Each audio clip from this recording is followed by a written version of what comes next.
tentang seseorang yang tidak bisa mengatasi penyakit was-was terhadap najis.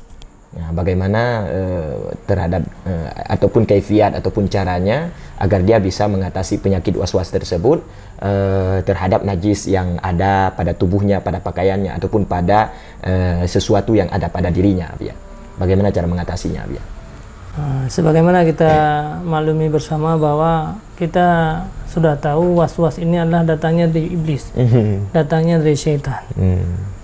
Sehingga kita disuruh berlindung kepada Allah daripada was-was syaitan. Qul a'udzu birabbin nas, qul a'udzu birabbin nas, malikin nas, ilahin nas, min syarril waswasil khannas. Jadi was-was itu adalah daripada syaitan, daripada khannas. Maka yang namanya syaitan, iblis, dia selalu mengarahkan kita, membawa kita kepada jalan kesesatan. Sehingga banyak orang-orang yang was-was itu sampai-sampai dia tidak sanggup untuk melaksanakan ibadah. Bahkan sembahyangnya tidak diterima, padahal dia ingin sembahyang agar benar-benar diterima. Nah, itu syaitan itu memang tidak ada tugas lain ya. Iya, betul ya. Hanya tugas syaitan adalah untuk mengarahkan orang agar supaya dia sesat. Makanya para ulama-ulama terdahulu, beliau memberi resep tentang masalah was-was ini. Jangan pernah kita pedulikan terhadap was-was syaitan itu. Artinya ada sebuah cerita dulu. Ada seorang santri, dia belajar di sebuah pesantren,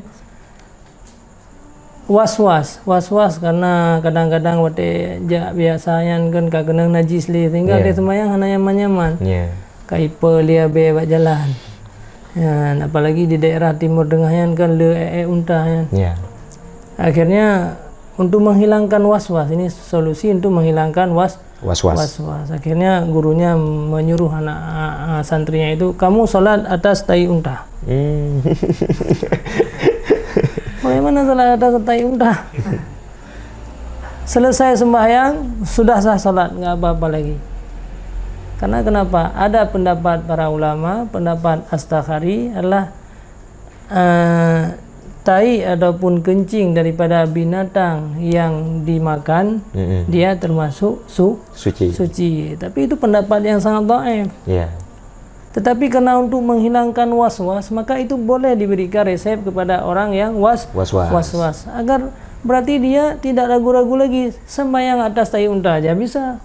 Apalagi debu-debu yang ada di jalan. Jadi yang perlu kita catat bahwa yang namanya was-was itu adalah dari syaitan. Jadi jangan pernah kita turuti, caranya harus kita lawan. Nah, kita misalnya sudah kita sholat, sudah habis sudahnya selesai daripada berwudu, kagedanya ragu-ragu tentangnya punah nabi di sembahyang apa. Nah, jangan dipedulikan itu. Langsung sudah selesai nih. Kalau hana yang tinggal menu hana mungkin terhugaki. Yo katru hugaki utika sempurna. Kira-kira demikian.